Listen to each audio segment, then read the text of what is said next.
ka naman dito sa pagpapatanim mo dito sa Japan. Ano ito, Japan? Ah, di ba? Italy. Ano sa Italy ka? Tiyatanim mo pasta. Wow, tayo. Bago yung jogger niyan. First time niya suotin ngayon. Oh, yan.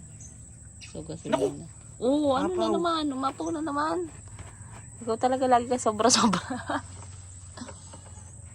Okay, so Daddy will try to do the... Anong tawag dyan? Ano na po siya? Grass cutter. Kanina yan? Kaya binili ko pang bike ko dati. Taray. Pang bike dati ngayon pang ano na. Forma. Yun o. Oh, facial pa. Oo, syempre. Oh, yun o. Wow. Minion ka. Ikaw si Gru. Oh, yan na po siya. Saan biyahe mo? Teka, andarin ka muna. Uy, Pi, baka naman siksakuha. Hindi naman, ano lang siya. Yan o. Yung mower natin.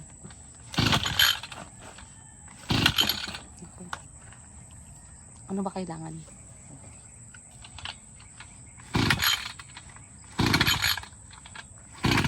Saan mo ba, Bi? Ano pa naman to? Forma mo na. Oh, sayang naman yan kung hindi magagamit.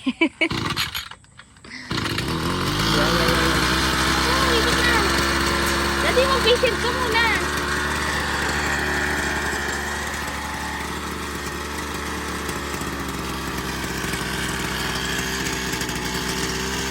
Yan, o diba?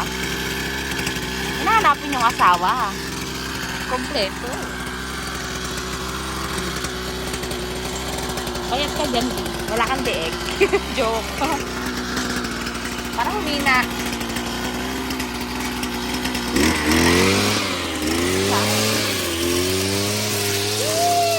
Alis nga kami dito after ilang months. And kung makikita nyo, ayan, pinapa-mower ulit namin.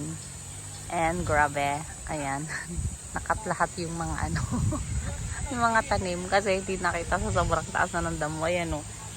O yan, ito eye level. O yan.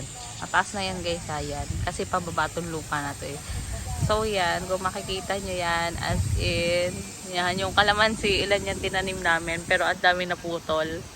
Ayun o, yun yung mga naputol. Yung malalaki ganun o. Yun, 1, 2, 3, 4, 5. Siguro may 10 yung naputol na ano, na ganyan. Tapos dito, ayan, pati ito naputol na yung ano, kasi mas mataas pa yung damo kaysa dito sa, ang tawag dito, kaysa dito sa nyog. And then, nasan pa, ano pa man dito? Kasi yung mahogany, nandun yata yung mahogany. So yan, so konti lang, pati yung marang na love ng asawa ko doon naputol din. Ayan guys, so ito yan, mas strong pa yung mga pungapong ang tao namin dyan sa mga mabaho. Pero sa ibang lugar daw, inuulam daw yung mga ganyan, ginugulay. Ano yung ganyan. Dito kasi sa amin hindi. So ayan na nga. Ayan. So ito, siguro mga 3 araw na itong minomower. Pang 3 days nila ngayon. 2 sila nagmo-mower dito. Ayan, pero medyo mahirap naman kasi talaga, tsaka mainit mag-mower. Ayan, tinitingnan lang namin kung ano bang mangyayari and kung alam mo yun, kung lalaki ba sila. Kaso sa mga panahong ganito, mukhang hindi sila maglalaki na. Pero since sobrang bilis dumami ng damo, kasi siguro, ano to dati, tinaniman namin tapos nagkaroon ng ano, nagkaroon ng fertilizer, kaya siguro ganun. Ayan guys, so yan ang ating farm update. So ngayon lang ulit ako nakapag-vlog nga kasi nga syempre napakarami nangyari sa buhay natin guys. Alam niyo yun, pero syempre dapat kailangan natin mag-move on and ano, alam niyo yun, think of the positive side na lang na mangyari. Kaso hindi ko makita yung positive side, pero wala tayong magagawa doon guys.